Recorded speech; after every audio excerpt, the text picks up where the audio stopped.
The Everybody's Reading Festival is meant to be a proper people's festival. You get literature festivals all over the country, and they're basically addressing a small academic elite group who want to debate Shakespeare. We wanted a festival that talked about real stories of real people. Last year we focused the tribute evening to the Dirty 30 on the book by David Bell, and I'd like to ask David now to come up and say a few words before they see the film.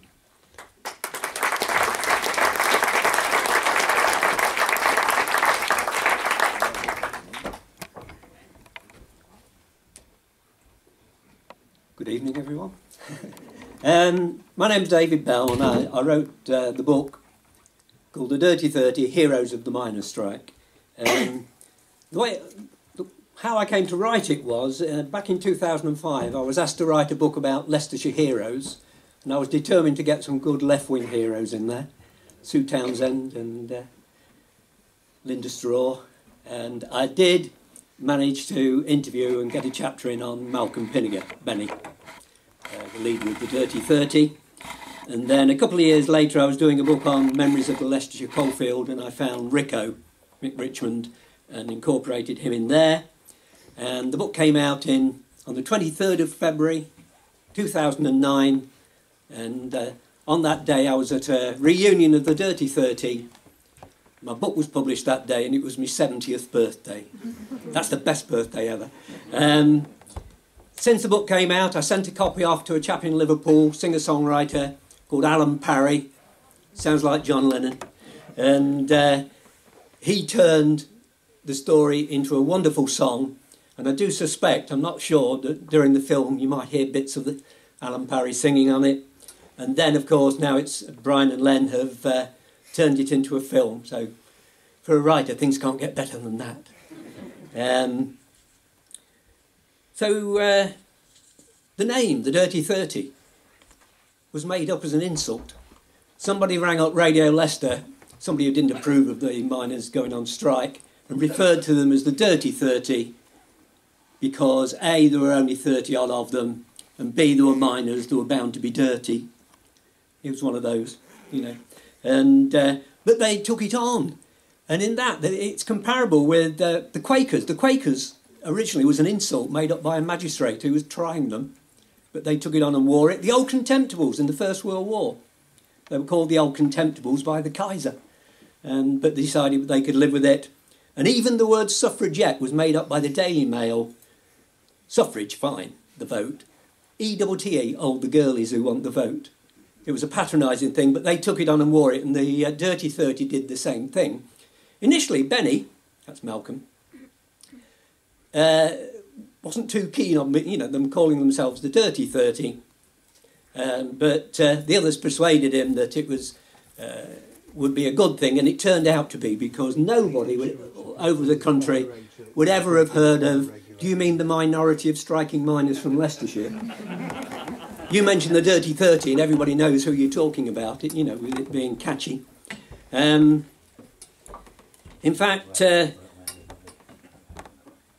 up in at the Durham, now I've got to say it right, Gala, up at the Durham Gala a few years ago, some of the Dirty 30 with the banner, and a Sunderland man in his band uniform. Are you the genuine Dirty 30 from Leicestershire? He'd heard of them, obviously.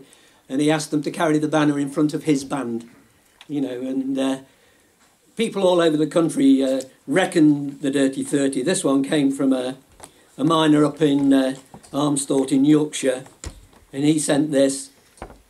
Living up here in Yorkshire, scabs are not often found. But in Leicestershire, where the 30 live, it's the opposite way round. For it's easy to find in Yorkshire when you've 1,000 mates or more. But if you're one of the 30, you've got a scab at every door. So when this long battle is over, we must never desert men so brave. For shoulder to shoulder they've stood with us in the fight our pits to save. So come on, you miners from Leicestershire, get off your knees and fight. For time will prove in the years to come, it's the 30 what got it right. And isn't that the truth?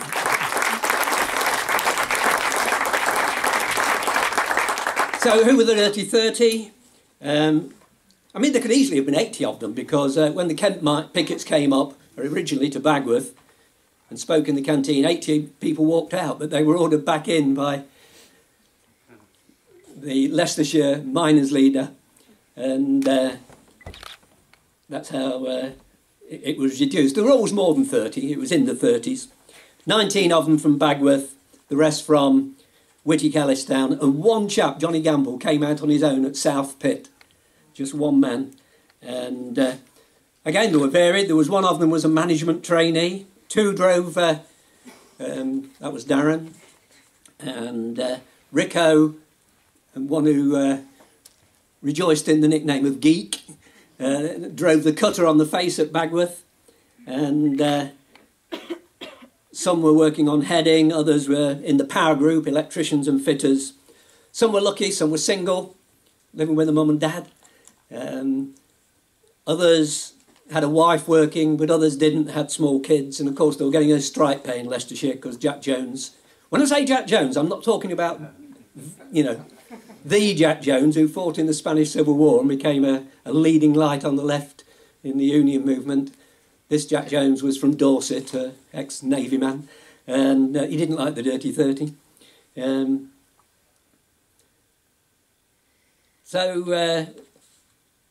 What I was going to say is, so were they heroes? I call my book, The Dirty 30, Heroes of the Miners' Strike. Malcolm Pinniger, Benny, always said, no, we weren't heroes, we just knew it was the right thing to do.